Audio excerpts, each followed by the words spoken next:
తాకట్లో ఉన్న మీ బంగారాన్ని విడిపించి ఆ రోజు ఆన్లైన్ రేటుకి కొంటాం. Sharma gold company.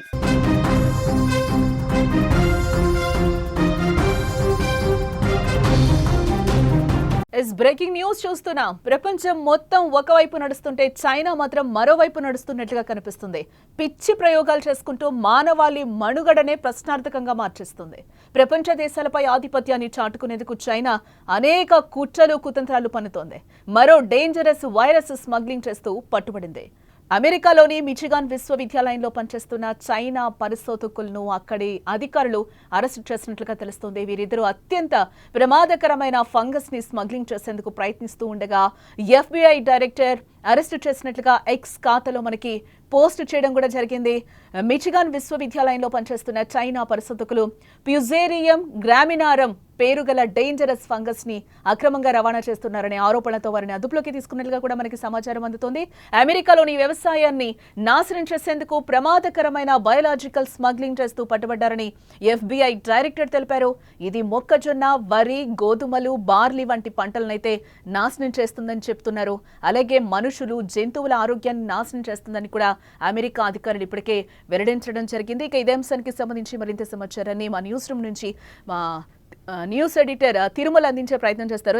Tirumala, America ఎందుకు ఈ వైరస్ ఫ్యూజేరియం గ్రామినస్ మీద సీరియస్ గా ఉందని అనుకోవచ్చు అంటారు? దానికి చాలా స్పష్టంగా ఒక విషయాన్ని మనం గుర్తించాలి. చైనా ఎప్పుడైతే 2019లో కరోనా వైరస్ వచ్చిందో ఆ వైరస్తో తీవ్రమైన ఇబ్బందుల్లోకి వెళ్ళింది.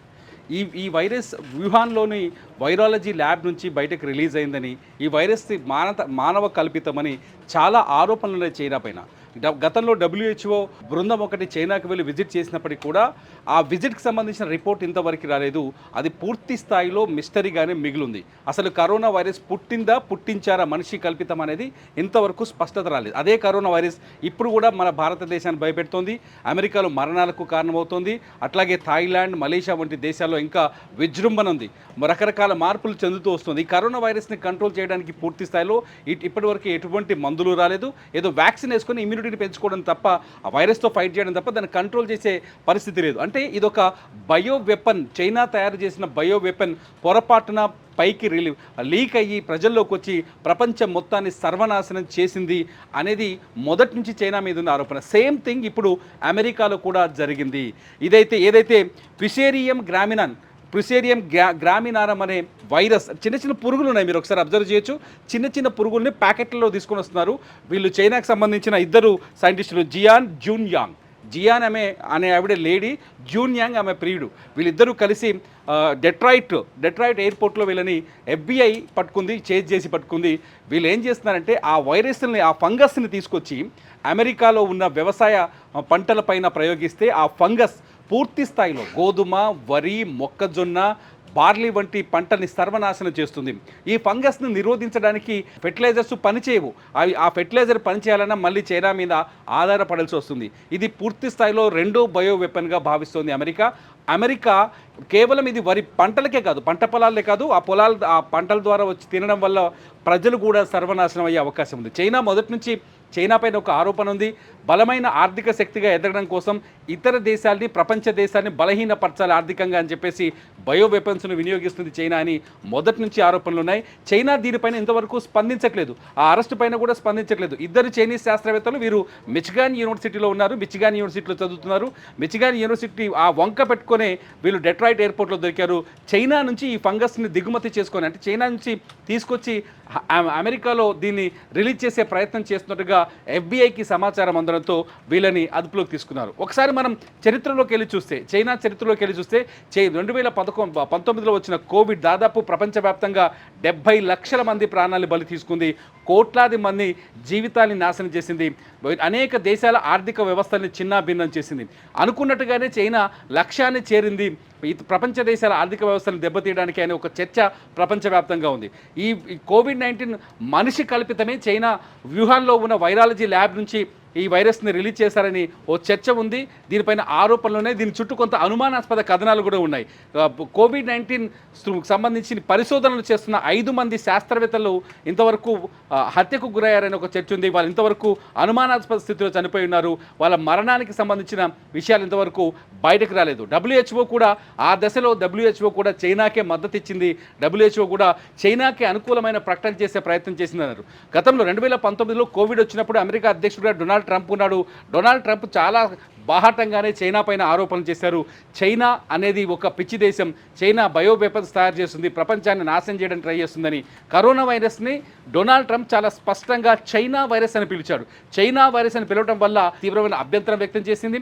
మేము కూడా వైరస్ బాధితులమైన తర్వాత బయటకు వచ్చింది. కానీ ఒక విషయం గుర్తుపెట్టుకోవాలి, చైనాలో లాక్డౌన్ చాలా కఠినంగా విధించారు. చైనాలో లాక్డౌన్ కావచ్చు, కరోనాకు సంబంధించిన డేటాని ఇంతవరకు చైనా బయటి ప్రపంచం తెలియజేయలేదు. చైనా హత్య చేసిన వ్యక్తిలో ముఖ్యంగా డాక్టర్ లివెన్ లియాంగ్, ఈ మిస్టరీ డెత్, ఈమె పల్మనాలజిస్టు. ఈ పల్మనాలజిస్ట్ని అత్యంత దారుణంగా ఇంటి దగ్గరనే హత్య చేశారు. రెండోది వచ్చేసి జౌ యాసెన్ అనే ఒక సైంటిస్టు, ఈయన వుహాన్లో ఉన్న వైరాలజీ ల్యాబ్లో పరిశోధకుడు, ఆయన కూడా చాలా దారుణంగా చంపారు. ఇంతవరకు ఆ వివరాలు బయటకు రాలేదు. బింగ్ లియు అయిన ఒక సైంటిస్టు, ఈయన COVID-19 మీద పరిశోధన చేస్తుంటే ఆయన కూడా చాలా దారుణంగా చంపారు, ఇంట్లోనే హత్య చేశారు. వ్యూ జున్యూ అనే ఒక సైంటిస్టును కూడా అనుమానాస్పద స్థితిలో హత్య చేశారు. కొందరు జర్నలిస్టులను కూడా చంపేశారు. మొత్తానికి చైనా ఖచ్చితంగా ఈ ప్రపంచపైన బయో వెపన్స్ని ప్రయోగించే ప్రయత్నం చేస్తుందని చెప్పొచ్చు. ఇప్పుడు దొరికిన ఈ వైరస్, ఈ ఫంగస్ కూడా ప్రపంచానికి తీవ్రమైన ఇబ్బంది పెట్టే ఫంగస్. ఈ ఫంగస్ ఇంకా ఎక్కడెక్కడికి స్మగ్గుల్ అయిందో తెలియదు. అమెరికాలో మాత్రం ప్రస్తుతానికి దొరికింది. FBI చేతిలో ఇప్పుడు ఈ ఫంగస్ ఉంది. ఈ ఫంగస్ పైన మిచిగాన్ యూనివర్సిటీ కానీ అక్కడ అమెరికన్ సైంటిస్టులు కానీ పరిశోధనలు చేస్తున్నారు. దీనివల్ల ఎంత ప్రమాదం ఉంది, ఇది ఎక్కడెక్కడ ఉందని చెప్పేసి ఆ ఇద్దరు దొరికిన సైంటిస్టులు జియాన్ అండ్ జూన్ యాంగ్ అని ఈ ఇద్దరి లవర్స్ అని కూడా తెలుస్తుంది. వాళ్ళిద్దరిని విచారిస్తున్నారు. వాళ్ళు చెప్పే మాటలు బట్టి తదుపరి సమాచారం బయటకు వచ్చే అవకాశం కనిపిస్తుంది. జానకి, ఎస్, ఇక్కడ మనం మొత్తంగా చూడొచ్చు. ఫైనల్గా చైనా మళ్ళీ బయో వార్కి సిద్ధమైందా అనే అనుమానాలు అయితే రేకెత్తుతున్నాయి. గతంలో కూడా ట్రంప్ కొన్ని కీలక వ్యాఖ్యలు చేశారు. కరోనా టైంలో కూడా బయో వార్కి సిద్ధమైంది చైనా అని కూడా చెప్పారు. ఆ టైంలో చైనా ఆ మాటల్ని తీసుకోకుండా దానికి రివర్స్ ఫైటింగ్ కూడా చేసిన పరిస్థితి కనిపిస్తుంది. ఇప్పుడు సేమ్ అదే రిపీట్ చేస్తుందా? ఒక వైరస్ని అయితే అది స్ప్రెడ్ చేయడానికి కూడా ప్రయత్నం చేసింది, స్మగ్లింగ్ చేయడానికి. ఈ టైంలోనే వాళ్ళని పట్టుకోవడం కూడా జరిగింది. FBI అధికారులు ఫ్యూజేరియం గ్రామినర్ అనే వైరస్ని అయితే జనాల్లోకి వదలడానికి అయితే రెడీ అయ్యింది అనే నేపథ్యంలోనే వాళ్ళిద్దరిని కూడా అరెస్ట్ చేయడం జరిగింది.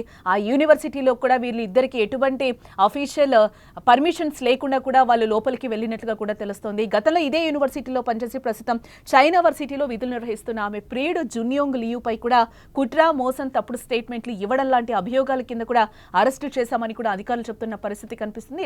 డెట్రాయిట్ మెట్రోపాలిటన్ ఎయిర్పోర్ట్ ద్వారా ఫంగస్ ను స్మగ్లింగ్ చేస్తున్నట్టు గుర్తించామని కూడా అధికారులు చెప్తున్న పరిస్థితి కనిపిస్తుంది. స్క్రీన్ మీద కూడా మనకి కనిపిస్తుంది. చిన్న చిన్న పురుగులు లాంటివి ఒక ప్యాకెట్ లో పెట్టి అక్కడ తగిలించడం కూడా జరిగింది.